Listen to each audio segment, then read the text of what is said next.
সবাইকে স্বাগতম। আজকে আমরা কি পড়ব? আজকে আমরা পরিবেশ ও বিজ্ঞান ক্লাস 6 এর যে আমাদের বিজ্ঞান বই আছে পরিবেশ ও বিজ্ঞান, আহ, সেই বইয়ের সেখান থেকে আমরা দ্বিতীয় অধ্যায়টি নিয়ে আলোচনা করব। আমাদের চারপাশের ঘটনাসমূহ। ঠিক আছে? প্রথম পর্যায়ক্রমিক মূল্যায়ন বা ফার্স্ট সামেটিভ এভালুয়েশনে আমাদের 5 নম্বরের কোশ্চেন এখান থেকে হবে। ঠিক আছে? তো কি কি সম্ভাব্য কোশ্চেন আছে, হুম, সেই নিয়ে আমরা আলোচনা করব। আমি যে এই কোশ্চেনগুলো দিচ্ছি এগুলো তোমরা খাতায় লিখে নেবে এবং এগুলো প্র্যাকটিসও করবে। ঠিক আছে? যেখানে বুঝতে পারবে না, খুব তাড়াতাড়ি মনে হচ্ছে হয়ে যাচ্ছে, সেখানে একটু স্কিপ করে নেবে ভিডিওটি। হ্যাঁ, ভিডিওটা স্কিপ করে তারপরে সেগুলো খাতায় লিখবে। হুম, তো চলো শুরু করা যাক। যেটা ক্লাসেও করিয়েছি আমি, কয়েকটি রাসায়নিক সারের নাম লেখো। হ্যাঁ, ইউরিয়া, ডাই অ্যামোনিয়াম ফসফেট, এগুলো আমাদের বইয়ে আছে। ঠিক আছে? পরশ হয়, হ্যাঁ, এরকম নাইট্রোজেন মানে ইউরিয়া। কিছু কিছু মিশ্র সারও আছে, এনপিকে।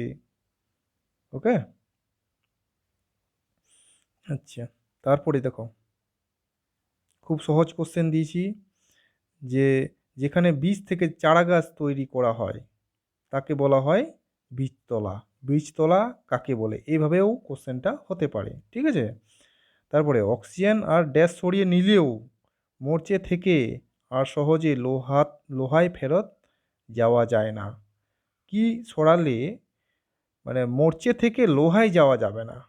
লোহাতে যখন মরচে পড়ে যায় তখন যদি অক্সিজেন আর কি সরাবো, অক্সিজেন আর কি সরাবো, জল যদি সরিয়ে নেওয়া যায় তবুও আমরা লোহাতে ফেরত যেতে পারবো না।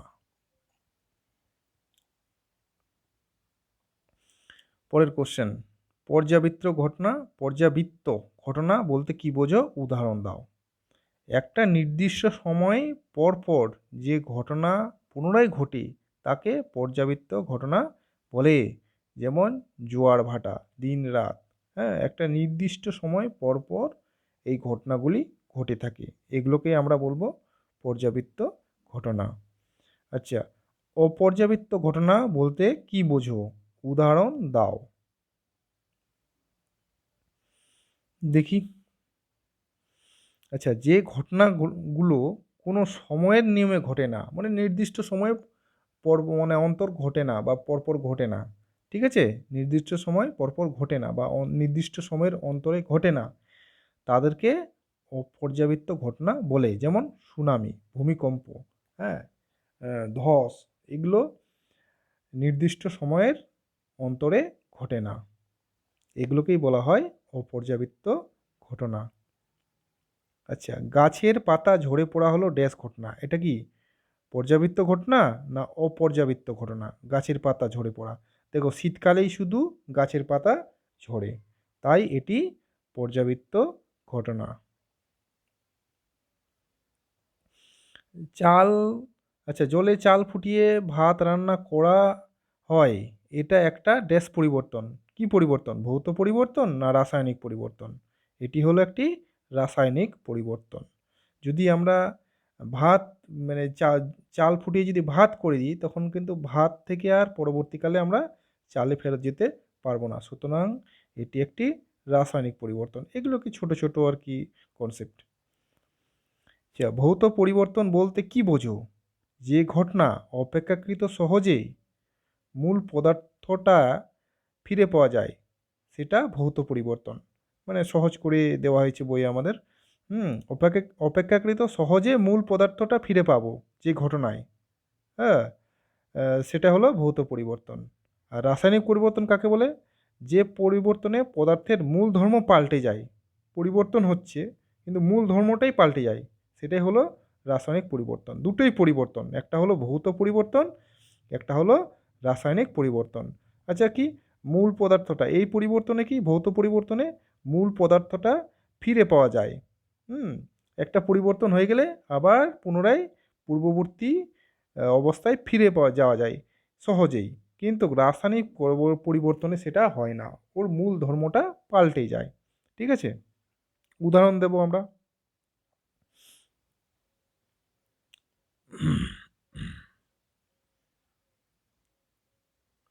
আচ্ছা, ভৌত পরিবর্তনের উদাহরণ। বরফ গলে জল হওয়া। অনেক, অনেক উদাহরণ আছে। লোহা থেকে চুম্বক, চুম্বক থেকে আবার লোহায় যাওয়া যাবে। হ্যাঁ? এটাই এই জন্য ভৌত পরিবর্তন। বরফ থেকে জলে যাওয়া যায়, জল থেকে আবার বরফে যাওয়া যায়। ঠিক আছে? করা যায় আরকি। রাসায়নিক পরিবর্তন, দুধ থেকে দই তৈরি। দুধ থেকে আমরা যখন দই তৈরি করি, দই থেকে কিন্তু আমরা দুধ পুনরায় তৈরি করতে পারি না। হুম? কালো চুল কি পেকে সাদা হয়ে যায়। এটাও একটা রাসায়নিক পরিবর্তন। সাদা চুল কি সাদা চুলকে কিন্তু আবার মানে পুনরায় কালোতে রূপান্তরিত করা যাবে না। ঠিক আছে? লোহায় মরচে পড়া এটাও একটা যেটা বললাম।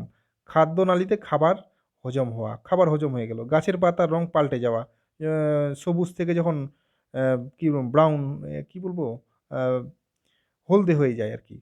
এটা পাল্টে যাচ্ছে রং। তাহলে এটা আর কি মানে হলদে থেকে আবার কি সবুজে যাওয়া যাবে না। এটাও একটা রাসায়নিক পরিবর্তন। ঠিক আছে? আচ্ছা চলো পরবর্তী। হুম, আচ্ছা। ভৌত পরিবর্তন ও রাসায়নিক পরিবর্তনের মধ্যে দুটি পার্থক্য লেখো। আচ্ছা, ভৌত পরিবর্তন হচ্ছে উভয়মুখী পরিবর্তন। যেমন বরফকে জলে রূপান্তরিত করা যায়, আর জলকে আবার বরফে পরিণত করা যায়। এটাই হলো উভয়মুখী পরিবর্তন। আর এটা হলো একমুখী পরিবর্তন। হ্যাঁ, কিরকম? যেমন যে দুধ থেকে দই তৈরি করব। কিন্তু দই থেকে আবার পুনরায় দুধে আমরা যেতে পারবো না।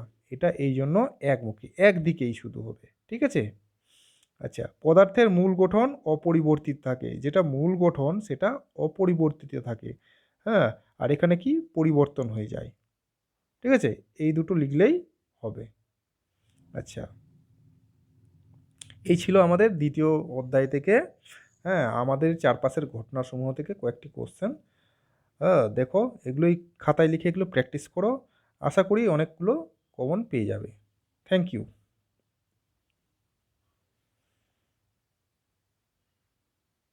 হুম, বাই।